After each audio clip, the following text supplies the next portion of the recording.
এখন করব 2 তে মানে বি তে। তো 2 সিলেক্ট করলাম, করার ফলে এটাও হবে অবশ্যই 2 ডাইমেনশন। এখন এটা সাপোজ 3 and 4 ভেক্টর, 3,4, আর আগেরটা ছিল 1,2 আর এটা হচ্ছে 3,4। অ্যাসাইন হয়ে গেছে। হওয়ার পরে সেম ভাবে এসি চাপবো, এসি চাপার ফলে পরে আবার শিফট প্লাস 5 আমি চাপবো, মানে ভেক্টরে যাব। এখন এই দুইটা ভেক্টর আমি যোগ করতে চাচ্ছি, তাহলে 3 আর 4, এখানে আছে ভেক্টর এ আর ভেক্টর বি। তো আমি চাপলাম 3 প্লাস আবার শিফট 5 চাপবো 4, মানে ভেক্টর বি ইকুয়াল টু, এটা হচ্ছে আনসার। মানে 2 ডাইমেনশনালে আপনি গ্রাফে যে বিন্দুগুলো সেট করলে 1,2 আর হচ্ছে অপর দিকে ছিল 3,4, এটার যোগ করলে যেটা পাওয়া যাবে, মানে 4,6, এটা হচ্ছে আমার আনসার। এটা হচ্ছে 4, এটা হচ্ছে 6। তো এখন আমরা ডট গুণন বা ক্রস গুণন যেগুলো আছে ভেক্টরে, সেগুলো আমরা দেখবো। আগে যেভাবে ভেক্টর এ বিতে ভ্যালু অ্যাসাইন করে রাখছিলাম সেই ভ্যালুগুলো নিয়েই কাজ করব। তো প্রথমে যাইতে হবে শিফট 5, মানে ভেক্টরে। ভেক্টর যাওয়ার পরে এখানে ভ্যালু অ্যাসাইন করা আছে ভেক্টর এ তে এবং বি তে। তো আমি সিলেক্ট করলাম 3, মানে ভেক্টর এ ডট হচ্ছে ভেক্টর বি। তো ডট প্রোডাক্ট আনার জন্য শিফট দিয়ে আবারও 5 চাপতে হবে। এখন দেখেন যে এখানে অপারেটরগুলো আছে, এখানে ডট আছে 7 নম্বরে। তো আমি 7 নাম্বার সিলেক্ট করলাম, এখানে একটা ডট চিহ্ন আসছে দেখতে পাচ্ছেন। তো শিফট ব্যাক 5 আবার চাপলাম। এখন আমি 4 নাম্বার সিলেক্ট করব, মানে হচ্ছে vector A dot vector B equal to দিলে এদের আনসারটা আসবে 11। যেহেতু ডট প্রোডাক্ট হচ্ছে স্কেলার আসে, এই জন্য শুধু আনসারটা আসছে স্কেলার।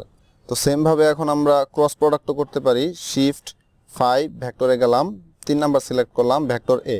ক্রস গুণ করার ক্ষেত্রে জাস্ট এখানে যে মাল্টিপ্লিকেশন সাইনটা আছে এটা ইউজ করবেন, ক্রস শিফট 5, এখন সিলেক্ট করব 4, মানে ভেক্টর বি। এখন দেখেন আনসারটা আসছে এরকম। এটা হচ্ছে তাদের ক্রস প্রোডাক্ট। তো যাই হোক, এখন আমরা দেখব দুইটা ভেক্টরের মধ্যবর্তী অ্যাঙ্গেল।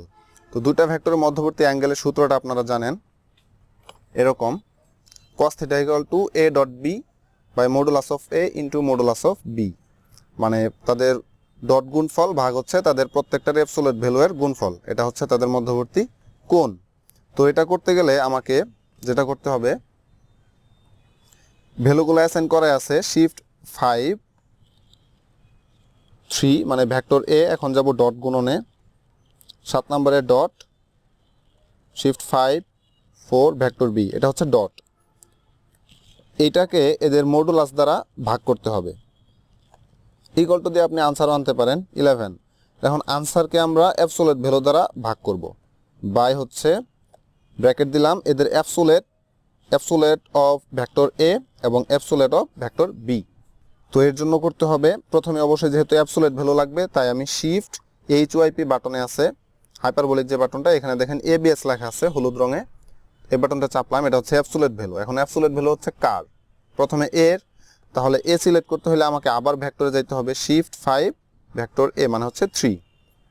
তো absolute value of vector A bracket close করলাম, ইনটু হচ্ছে absolute value of vector B. এখন ইনটু চিহ্ন না দিলেও হবে, দেওয়ার দরকার নাই। এখন আবারও অ্যাবসোলিউট আনবো আমি, শিফট HYP মানে অ্যাবসোলিউট। এখন আবার যাব শিফট 5, মানে ভেক্টরে 4 সিলেক্ট করলাম, করার ফলে এখন আসলো ভেক্টর বি, এটা ব্র্যাকেট ক্লোজ করলাম। এখন এই যে ব্র্যাকেটটা ক্লোজ করলাম এটা হচ্ছে এই অ্যাবসোলিউটের জন্য ব্র্যাকেট, কিন্তু তার আগে আমি এখানে দেখেন আনসার ভাগ দিয়ে একটা ব্র্যাকেট দিছিলাম, সেই ব্র্যাকেটটা আবার আমাকে ক্লোজ করতে হবে। তো এই জন্য আরও একটা ব্র্যাকেট এখানে আসবে। আনার ফলে যে আনসারটা পাইলাম সেটা অবশ্যই cos থিটার মান পাইছি আমরা থিটার মান এখনো পাই নাই। তো থিটার মান যখন বের করব তখন যেটা করতে হবে, cos ইনভার্স ফাংশন আনতে হবে। শিফট এখানে cos চাপলে cos ইনভার্স পাবেন আনসার, মানে আনসারটাকে আমি cos ইনভার্স করব, করার ফলে এখন 10 পয়েন্ট সামথিং এটা ডিগ্রিতে আসছে। এটা হচ্ছে আমাদের দুটা ভেক্টরের মধ্যবর্তী কোণ। তো চলুন এখন আমরা সায়েন্টিফিক কনস্ট্যান্ট নিয়ে একটু কাজ করি। ক্যালকুলেটরের এই কেসিংটা যে আছে, এই কেসিংয়ে দেখেন অনেকগুলো কনস্ট্যান্ট আছে, সায়েন্টিফিক কনস্ট্যান্ট।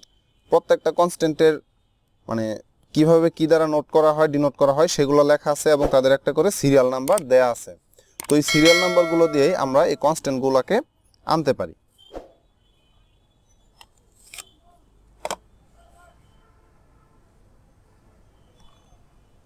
তো এটা করতে হইলে এখানে দেখেন 7 বাটনের উপরে লেখা আছে CONST, মানে এটা একটা কনস্ট্যান্ট, যেগুলো আছে সেগুলো এই বাটনের ভিতরে চাপ দিলে আমরা পাবো। শিফট প্লাস এই বাটন যদি চাপি, এখন আছে কনস্ট্যান্ট 1 থেকে 40 পর্যন্ত। সে কেসিংয়ে যে সিরিয়ালগুলো দেখাইলাম, তো আপনার যেই কনস্ট্যান্টটা লাগবে জাস্ট তার সিরিয়াল নাম্বারটা ইনপুট করবেন, আর সাথে সাথে তার মানে কনস্ট্যান্টের মানটা আপনারা পাওয়া যাবেন। তো এখন সাপোজ আমি 2 প্রেস করলাম,